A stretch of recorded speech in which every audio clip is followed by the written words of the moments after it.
Bonjour à tous et à toutes. C'est un véritable plaisir pour moi aujourd'hui de vous accueillir à notre 5e rencontre hors normes, votre rendez-vous télévisuel web diffusion de la normalisation. Alors, je me présente pour ceux qui ne me connaissent pas. Je suis Marie-Claude Drouin. J'ai l'immense privilège de diriger le réseau Normalisation et Francophonie comme secrétaire générale. Alors, notre réseau, le RNF, est un important réseau qui regroupe les organismes nationaux de normalisation de 30 pays de l'espace francophone. Notre mission, faire de la normalisation un pilier de la vitalité économique de notre francophonie. Pourquoi? Parce que les normes, ce sont d'importants outils d'intelligence économique pour créer de la valeur dans les entreprises. En s'y conformant, les entreprises voient non seulement leur productivité augmenter, mais elles se donnent des clés pour accéder au marché. Ensuite, la normalisation est aussi un formidable outil de diplomatie économique. On dit qui fait la norme fait le marché. Pour les pays et les entrepreneurs, participer à l'élaboration des normes est définitivement un avantage stratégique. Si vous voulez avoir plus d'informations sur notre mission et sur nos ambitions et nos projets, je vous invite à visiter notre site web. Vous avez l'adresse ici au bas de l'écran et aussi, surtout, à vous abonner à nos publications. Alors aujourd'hui, notre rendez-vous est diffusé en Facebook Live. Vous pourrez aussi le réécouter sur nos plateformes ainsi que sur notre chaîne YouTube. Et d'entrée de jeu, nous vous demandons de nous indiquer d'où vous venez. On aime bien savoir de quel pays vous êtes puisqu'on est partout dans la francophonie. Et aussi, surtout, indiquez vos questions. Nous y répondrons avec notre invité de prestige tout à l'heure. Alors voilà déjà une 5e rencontre hors norme. Écoutez, je tiens à vous dire que jusqu'à présent, les 4 dernières ont suscité plus de 50 000 visionnements sur YouTube. C'est vraiment impressionnant et je vous dis, ça nous fait vraiment plaisir à notre équipe de voir que ce rendez-vous que l'on crée pour vous vous intéresse et vous est utile. Alors voilà, n'hésitez pas à vous abonner à nos publications et à retourner voir les visionnements. Maintenant, sans plus tarder, j'ai l'immense privilège et honneur d'accueillir un invité de marque aujourd'hui et j'ai nommé M. Nicolas Fleury, secrétaire adjoint de l'ISO. Bonjour Marie-Claude. Bonjour Nicolas.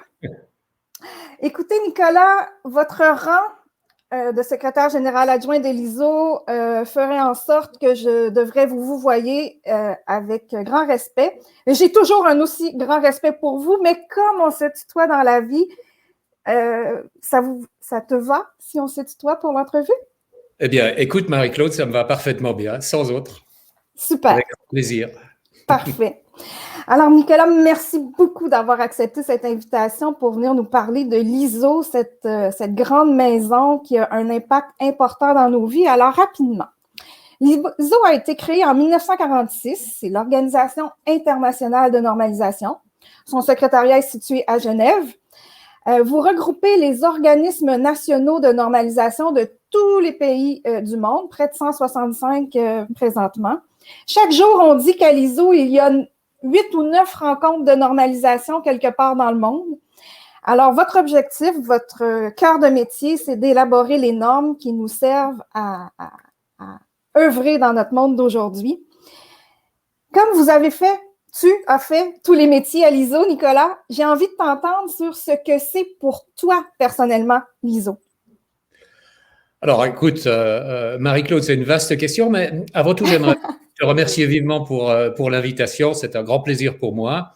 Je suis un fervent supporter du RNF, dont j'admire l'énergie et le dynamisme. Et je profite justement pour saluer tous les amis de la francophonie et au-delà. Alors, pour répondre à ta question, c'est un peu difficile pour moi parce que je considère l'ISO comme une organisation extraordinaire pour de multiples raisons. Mais je choisirais 3 points. Premièrement, l'ISO représente pour moi un très grand facteur de motivation. Tout d'abord par l'impact de son travail sur le monde et les quelques 7,5 milliards d'individus qui le peuplent. Le travail de l'ISO permet d'améliorer directement la vie de tout un chacun sur cette planète et c'est une stimulation incroyable pour moi.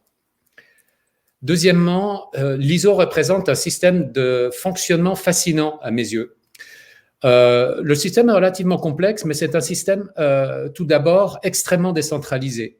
Le travail de normalisation ne se fait pas à Genève. Tout le système repose sur l'engagement des 165 membres de l'organisation, les responsabilités qu'ils prennent, les investissements qu'ils consentent pour assurer le développement des normes et la participation de toutes les parties prenantes qui sont concernées par ces normes. Il y a aussi la participation volontaire des experts et que nous estimons au nombre de 100 000. Tu as parlé aussi de toutes ces réunions qui ont lieu chaque jour. Et ces experts participent donc directement à la rédaction des normes, c'est leur rôle. Et en comparaison des membres et des experts, le secrétariat central paraît bien petit, avec les quelques 160 collaborateurs, dont le rôle est en fait de mettre l'huile dans les rouages du système ISO. Et je dois dire que malgré mes 33 ans passés à travailler à l'ISO, je reste… Oui, 33 ans, le temps passe. Ça ne me rajeunit pas. Mais enfin, c'est 33 années d'expérience fantastique. Et pour moi, donc, par rapport à ce système que j'essayais de décrire relativement simplement, je reste absolument fasciné par ce fonctionnement décentralisé. Et j'y trouve quelque chose de magique parce que les gens viennent de façon volontaire. On a l'implication des membres, on a les experts qui se joignent au groupe de travail, au comité technique. Et puis voilà, on développe des normes et ça marche. Et vraiment, c'est quelque chose d'assez fascinant et magique pour moi. Malgré toutes ces années, je reste complètement émerveillé. Oui, vas-y, excuse-moi. Vas-y. Non, mais c'était ton troisième point, je crois. Oui, alors le troisième point, je dirais, pour moi, ce sont les gens, la variété, la richesse des caractères, les cultures, les pensées, les idées que l'on trouve dans l'organisation et au-delà. J'ai aussi eu j'ai fait beaucoup de voyages et j'ai eu l'occasion de rencontrer énormément de personnes. Et pour moi, c'est juste un enrichissement incroyable. Ça m'a permis de découvrir plein de choses, d'apprendre énormément. Et c'est un privilège, ça a été un privilège. Et c'est pour ça que je considère aussi l'ISO comme étant une organisation absolument extraordinaire. Donc, et ça fait partie que de 3 éléments parmi de nombreux, en fait. En fait, pour que tu sois resté 33 ans, c'est certainement parce que c'est passionnant. Et juste à t'entendre, on voit tout de suite que la normalisation, c'est fascinant et on a juste envie de s'y joindre à 2 pieds. Oui. Écoute, Nicolas, juste pour qu'on ramène nos auditeurs et auditrices d'une façon très concrète. Toi, si tu avais à définir comment l'ISO a un impact sur notre vie de tous les jours, comment tu nous dirais ça? Alors, c'est à la fois simple et difficile. Simple parce qu'on a des exemples extrêmement concrets que je vais pouvoir évoquer à l'instant. Et puis compliqué parce que les domaines d'activité de l'ISO, on ne normalise pas tout. Il y a d'autres organisations comme l'IEC et l'UET qui développent des normes internationales elles aussi. Donc, à nous trois, on couvre quasiment la totalité des domaines de normalisation. Mais au niveau de l'ISO, le spectre d'activité est extrêmement large. Et donc là, c'est difficile de faire un choix pour montrer concrètement et expliquer concrètement l'impact des normes. Mais je vais essayer.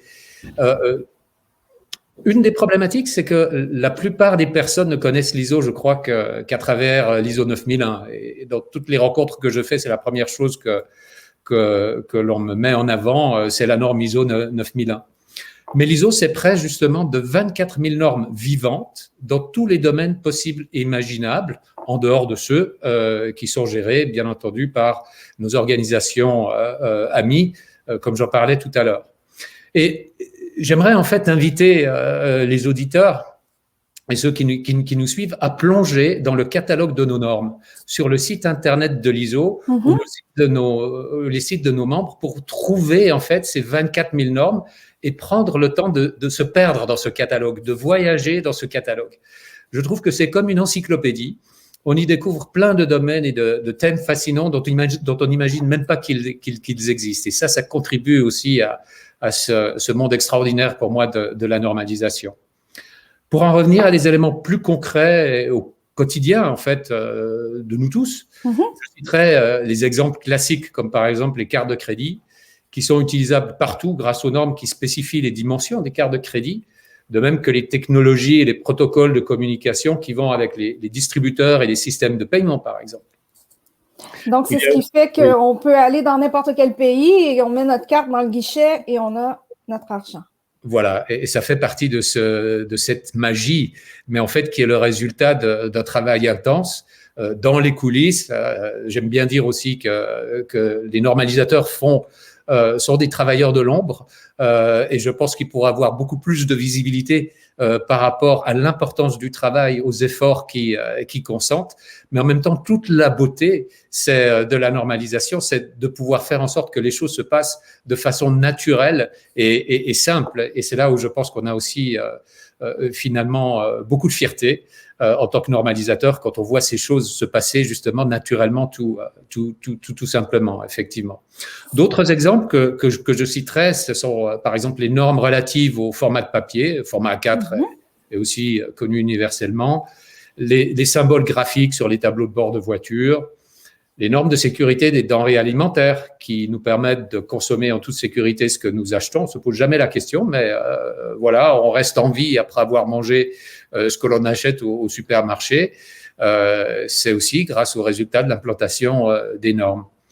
Et plein d'autres exemples que je pourrais donner comme ça. Donc, encore une fois, je vous invite à plonger dans le catalogue de nos normes. Et si on prend soin de regarder avec attention, on constatera qu'il n'y a pas un instant en fait de notre vie où nous ne bénéficions pas de l'implantation des normes ISO.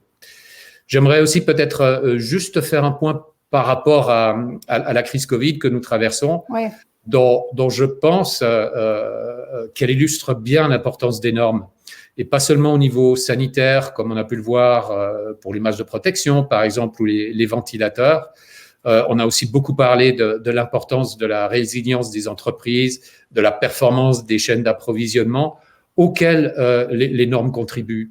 Et là, je pense que ce sont des éléments qui sont apparus au fil de cette crise qui nous ont fait comprendre l'importance du travail de normalisation. Et par rapport… Oui.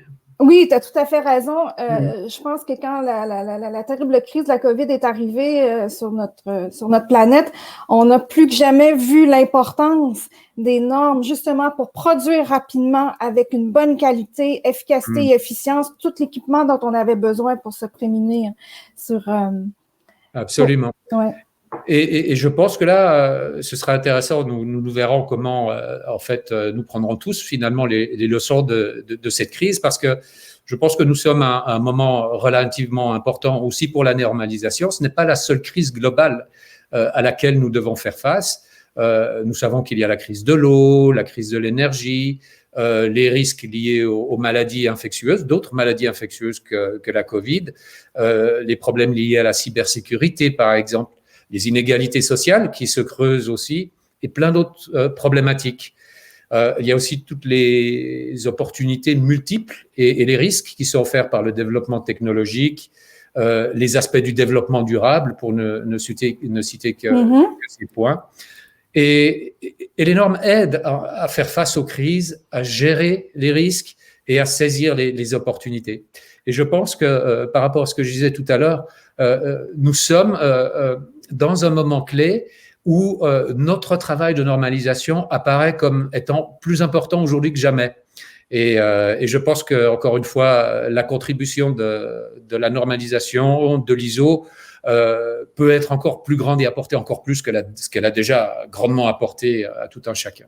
Tout à fait d'accord. Écoute, Nicolas, je ne sais pas si tu as pu voir, on a des gens du Cameroun, du Canada, de la Tunisie, du Liban, partout qui nous écoutent. On vous salue. Continuez à nous saluer, ça nous met plein d'énergie. Et posez vos questions aussi à Nicolas. Soyez pas économe, on a le grand plaisir qu'il soit avec nous. Nicolas, j'ai envie de t'amener sur un autre registre. Tu sais que nous, au RNF, on a un projet qui nous tient à cœur, c'est faire en sorte que les femmes et les jeunes entrepreneurs de la francophonie utilisent les normes dans leur entreprise pour accéder au marché, créer de la valeur dans leurs entreprises. Et comme tu le sais, la francophonie n'est pas différente du reste du monde. Notre tissu économique est surtout composé de petites et moyennes entreprises. Qu'est-ce que tu dis à ceux qui pensent que les normes, c'est juste pour les grandes entreprises et que les petites et moyennes entreprises n'y trouvent pas leur compte? Je dirais que ce n'est pas vrai. Je dirais que les normes sont utiles à toutes les entreprises, quelle que soit leur dimension. Toute entreprise souhaite offrir des produits et des services de qualité, qui sont sûrs, qui sont compatibles avec d'autres produits et services. Les entreprises souhaitent bénéficier d'effets réseau, par exemple, accéder à de nouveaux marchés ou encore appliquer des bonnes pratiques de gestion. Et il y a aussi un élément qui est important, c'est que les normes sont utiles à toutes les entreprises pour démontrer la valeur qu'elles génèrent au travers de leur processus. L'étape du cœur de métier, la chaîne de valeur, qui s'intercale en fait entre la définition des objectifs et le reporting, par exemple, peut être réalisé par l'utilisation de normes internationalement reconnues. Et je pense que c'est particulièrement important dans un contexte où il est de plus en plus demandé aux entreprises d'atteindre des objectifs de développement durable, un thème qui me tient particulièrement à cœur. Alors, je ne sais pas trop le temps qui nous est à disposition, parce que je pourrais donner des exemples, par exemple, de ces questions-là et montrer à quel point la norme fonctionne pour les petites entreprises. C'est une histoire que j'aimerais vous raconter qui m'a beaucoup marqué au début de ma carrière. On aime les histoires, vas-y. Oui, j'étais à Tirupur en Inde, qui est en fait un cœur de la production textile de ce pays. Et j'ai eu la chance de visiter une petite unité de production de t-shirts et de vêtements dont la croissance était en fait limitée par la saturation du marché domestique. Et la seule possibilité de progresser pour cette entreprise est bien évidemment d'exporter. Mais comment convaincre en fait des clients étrangers du sérieux d'une petite entreprise locale située à des milliers de kilomètres de distance? Et le patron de cette petite PME a décidé d'implanter ISO 9001. Et les portes de ces nouveaux marchés se sont ouvertes. Et quelques années plus tard, j'ai eu l'occasion de rendre visite à nouveau à cette entreprise. La taille de cette entreprise avait été démultipliée, les conditions de travail des employés grandement améliorées. L'entreprise avait implémenté ISO 14001, installé son propre système de purification des eaux. Et il y avait tout un développement qui s'était créé comme ça. Et je pense que c'est une belle histoire, c'est un exemple de ce que les normes peuvent permettre aux PME d'atteindre comme objectif. Ah oui, tout à fait. C'est un superbe exemple. Puis c'est vrai que la norme ISO 9001, on la prend un peu pour acquis, mais c'est un formidable outil pour nous aider à gérer notre qualité dans notre entreprise et s'assurer d'avoir une productivité. Oui. Tu sais qu'on a un autre mandat au RNF, c'est de faire en sorte que les pays de la francophonie participent à l'élaboration des normes ISO. Vous êtes un grand partenaire du RNF. D'ailleurs, je vous invite à lire le billet de blog qu'on a publié hier, je crois, qui précise que grâce au RNF, la normalisation est maintenant citée comme un outil de développement dans la stratégie économique pour la francophonie. Nicolas, pourquoi c'est important pour nos pays francophones de participer à l'élaboration des normes ISO? Alors, tout d'abord, un grand bravo au RNF d'inscrire cette priorité à son agenda et félicitations pour avoir contribué à l'inscription de la normalisation comme un outil important de la nouvelle stratégie économique de l'Organisation internationale de la francophonie. Un de nos objectifs stratégiques au niveau de l'ISO est d'être à l'écoute de toutes les voix. Et ça implique forcément aussi les pays de la francophonie. La participation et l'écoute de toutes les parties intéressées au développement durable est un critère déterminant de succès. Et encore une fois, la participation des pays francophones est essentielle pour le succès de l'ISO, comme l'est d'ailleurs la participation active de tous nos membres. Et je pense que les objectifs de l'ISO et du RNF se rejoignent clairement ici. Et c'est peut-être l'opportunité aussi de mentionner que nous collaborons étroitement, l'ISO et le RNF, régulièrement pour soutenir les membres francophones de l'ISO en particulier, au travers des activités de renforcement des capacités, l'organisation d'ateliers ou le soutien à certains comités techniques. Effectivement. Participer à l'élaboration des normes aussi nous permet de s'assurer que les normes que nous élaborons dans notre grande famille ISO vont ressembler et vont être en adéquation avec les besoins que nous avons tout un chacun. Oui. Je t'amènerai sur un autre registre. ISO, ça veut dire égal. Est-ce que je me trompe? Tout à fait. Donc, veut dire égal, mais aussi, on sait que 75% des membres, des 165 membres de l'ISO, proviennent des pays en développement.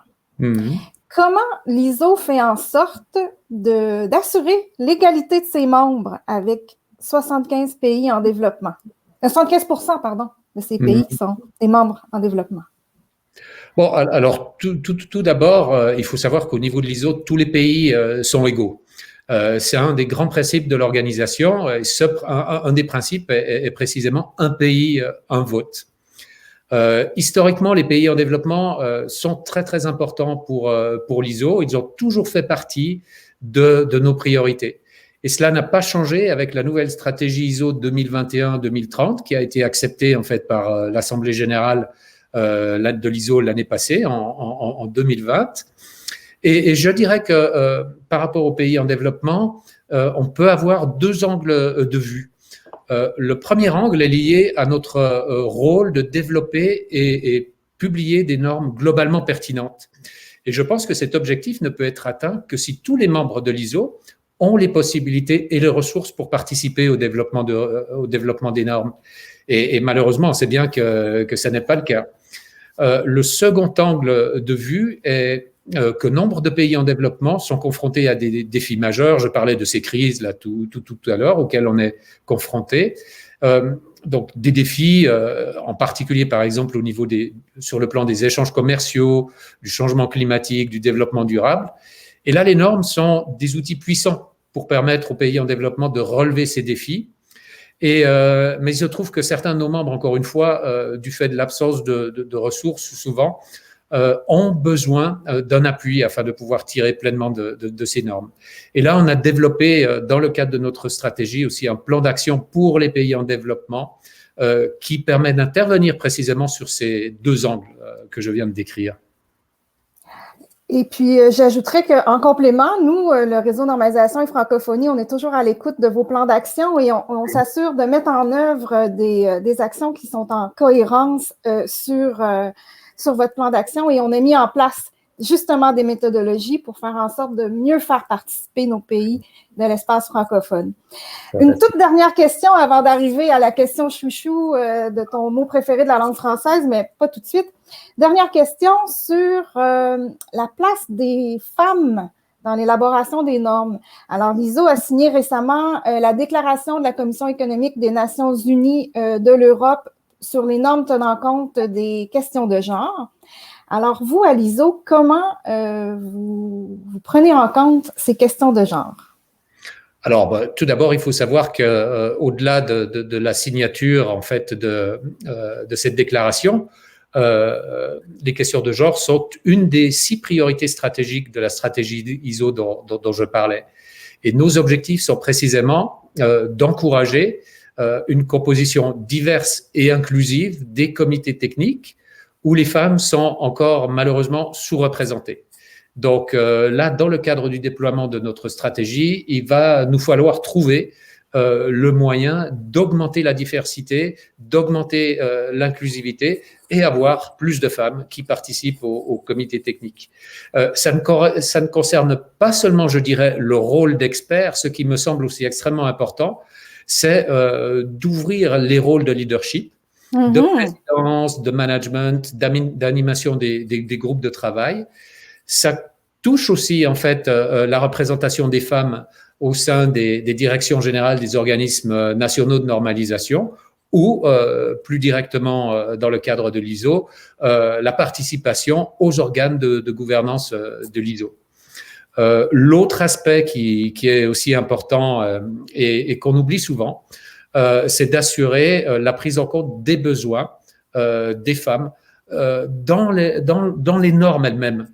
C'est-à-dire qu'il faut qu'on puisse incorporer les besoins particuliers spécifiques des femmes lorsqu'il s'agit de faire des spécifications de produits et services dont elles bénéficient. Et c'est quelque chose, une autre partie très importante que la stratégie doit nous permettre d'arriver à développer et à obtenir comme objectif. Écoute, sache qu'avec le réseau normalisation et francophonie, vous avez un allié pour vous supporter dans ces 3 enjeux, de faire en sorte que les femmes participent à l'élaboration des normes, d'avoir plus de femmes dans les comités et dans la gouvernance de ces comités, et aussi s'assurer que nos besoins, puisque je suis une femme, soient bien pris en compte. Alors, est-ce qu'on a des questions du public présentement? Ah, Nawel, bonjour Nawel, de la Tunisie, qui nous demande comment pourriez-vous, ISO, attirer davantage de femmes et de jeunes entrepreneurs vers la normalisation? Vous avez un plan de match, Nicolas? Bon, alors on est en train de travailler justement on a un Gender Action Plan. Pour l'instant, au niveau de la problématique de la participation des femmes en particulier, là on essaie de collecter des données pour comprendre quel est l'état de la situation. En particulier en questionnant nos membres, savoir comment les choses se développent à leur niveau et au niveau de la participation des femmes au comité technique. À partir de là, une fois qu'on aura fait en fait ce diagnostic, dans le cadre du déploiement de notre stratégie, on va développer un plan d'action. Alors concrètement, j'ai peut-être bien quelques idées, mais j'aimerais pas anticiper trop sur ce qui sera le résultat du diagnostic que mes collègues au secrétariat central de l'ISO sont en train de mener en ce moment avec nos membres. Ah oui, tout à fait. Alors, pour peut-être ce qui est des jeunes, alors je ne sais pas si on a aussi beaucoup de temps. Vas-y. Je pense que c'est quelque chose de très, très important parce que tout d'abord, c'est évidemment le futur. Et puis, je crois qu'ils ont de grandes aspirations aussi pour le monde d'aujourd'hui et de demain. Et je pense que la norme est un moyen aussi, probablement pour eux, de répondre à leurs aspirations. Et je vois ça très bien, par exemple, lorsque je participe ou j'enseigne dans le cadre de cours dans les universités. Au début, en fait, les concepts de normalisation, de standardisation semblent un peu rébarbatifs. Hein. On part de l'idée que on cherche à uniformiser tout le monde.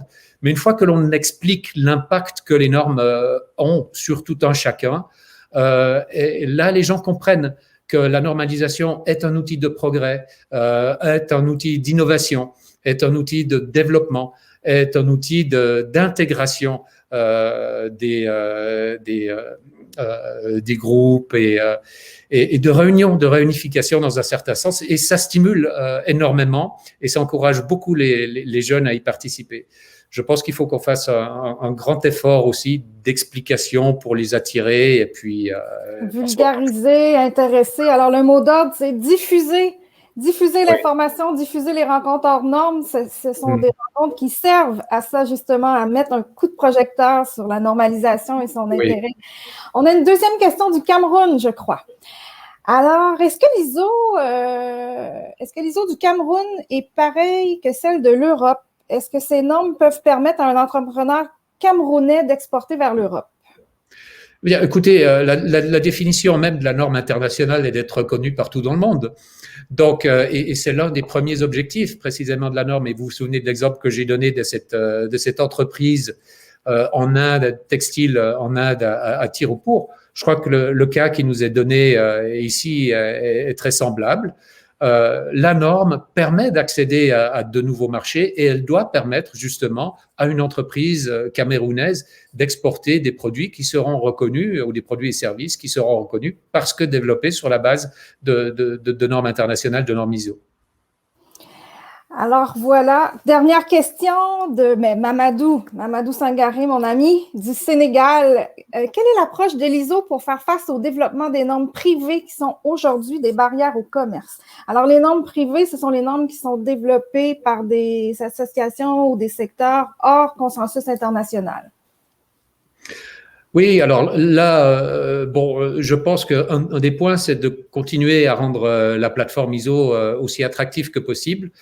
Expliquer, encore une fois, le bénéfice et la valeur des normes, la valeur que l'on a réussi à construire avec le consensus qui est celui du consensus ISO et des processus de développement des normes ISO. Et là, je pense que c'est un avantage et c'est un critère déterminant justement pour convaincre de la pertinence du travail et de la valeur du travail qui est réalisé au sein de l'ISO et faire en sorte que finalement l'ISO devienne la plateforme de préférence pour le développement des normes. Après, il faut rappeler aussi que la normalisation ISO, la normalisation internationale telle qu'on la conçoit ici, est volontaire. Donc, il reste toujours un choix. Mais je pense, un objectif est de rester aussi attractif que possible. Ça implique des efforts au niveau de l'amélioration constante du système. Donc, c'est notre responsabilité à tout un chacun de faire en sorte de participer activement à l'élaboration des normes ISO, de les faire connaître et de faire intégrer aussi ces normes privées dans nos processus.